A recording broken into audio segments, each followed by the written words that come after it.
couple weeks ago, I was on Instagram and a reel of a guy learning the Bye Bye Bye choreo came up on my feed. He was saying his agent wanted him to learn the dance and film it in 30 minutes, and they said there is a big opportunity for him, but the agent can't tell him what it's for. I was thinking I could probably learn it faster than him and wondered what could that opportunity be.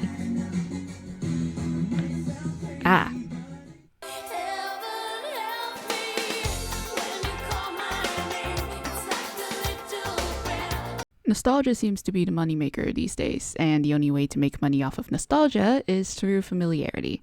For example, Avatar The Last Airbender and its Netflix remake that I'm still too scared to watch. There's Disney, who's still hoping they can receive the same success of the Cinderella live action and somehow made a hyper-realistic animation of Lion King and saying it's a live action when no, it's not. So it's certainly a breath of fresh air for me when I watched Deadpool and Wolverine. It brought nostalgia to the X-Men fans while committing to the Marvel Cinematic Universe without being overbearing and forcing some kind of a plot from the recent acquisition of Fox Studios.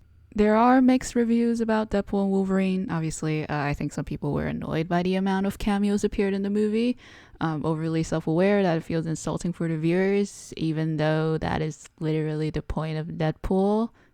Consult the original material, please. But personally, the first thing I thought about after watching the movie was the very recent announcement from Comic-Con that RDJ is coming back as Doctor Doom, and how now Marvel is banking off of nostalgia for old viewers to come back to Marvel, but Deadpool and Wolverine's nostalgia feels very different from Robert Downey Jr.'s return and relive my childhood with RDJ as the prime of Marvel movies.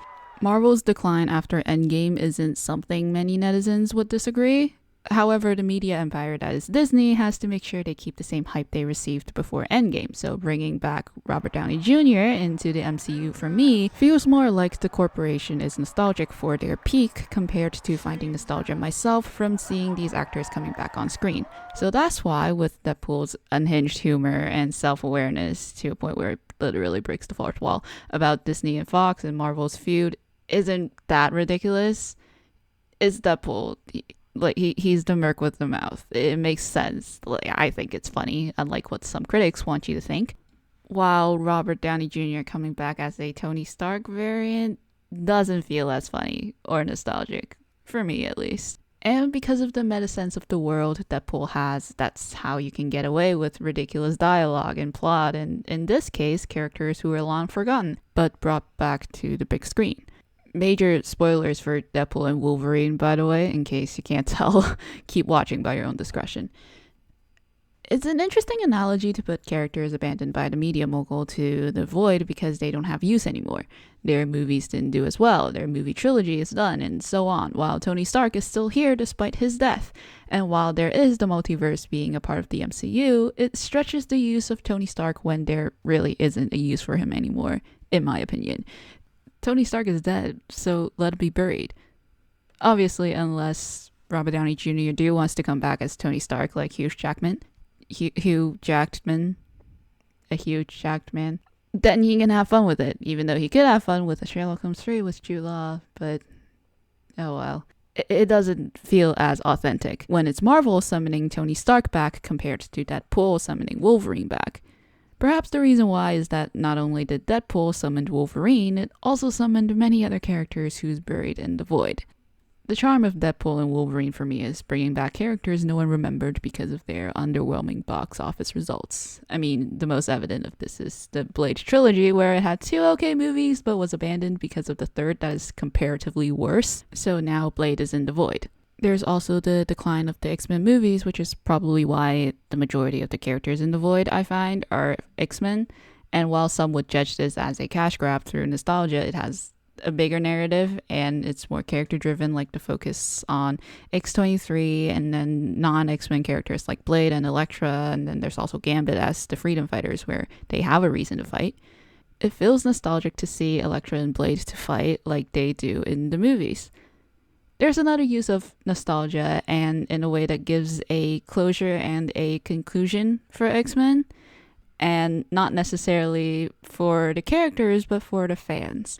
Many who's able to watch Deadpool are well over 19, and I don't think it's that big of a leap to say that many of them watched Deadpool, grew up on the X-Men movies. Personally, I'm not, because I was too young when I watched Deadpool 1. Anyways, many grew up on X-Men, but it slowly left popular media because of a myriad of reasons, like lack of character development, dragging the narrative to make a different movie, only ever looking at the same three characters, i.e. Wolverine, which in the end forced the series to end from the lack of box office return. While X-Men has its flaws, it's still a crucial memory for many people, and Deadpool and Wolverine is a great conclusion for those who still feels good from the series and want some closure of their childhood. And I think Deadpool and Wolverine did fantastic for that. It's pretty obvious for X-Men fans to see that the series is being dragged on and on despite the conclusion it's been given a couple times. Being a non-X-Men fan personally, I genuinely thought Logan is the last X-Men film, but apparently it's not. And I'd imagine it would ruin the experience of the fans to see something they enjoy have a change in quality from this. I mean, if a story is going to end, it has to end eventually. You can't drag it on and on and on. You're just going to run out of shit to write and make for a significantly worse story. But the memories of how the film made viewers felt early on is still there, and the enjoyment is still there, and there's no doubt to see that memory kind of ruined sucked. Which is why the tribute at the end of Deadpool and Wolverine is such a nice touch for all the X-Men fans, and to emphasize that this movie isn't just there for the cash grabs. It's for those who grew up watching X-Men and being fascinated by this other world, not to mention the actors are able to reminisce the good old days and to give a conclusion or continue to find its potential for a new chapter for the characters with a whole new perspective instead of being stuck to the X-Men narratives surrounding each other. It's a mass redemption for so many actors and characters to finally have a good ending. And playing these characters are probably a lot of fun for them, so why not bring them back one more time with a fresh story with new character dynamics that you can get with the original X-Men movies. It's not just a love letter for the viewers, but a love letter from the actors to these characters that was a part of their career and probably a pretty pivotal one for some of them.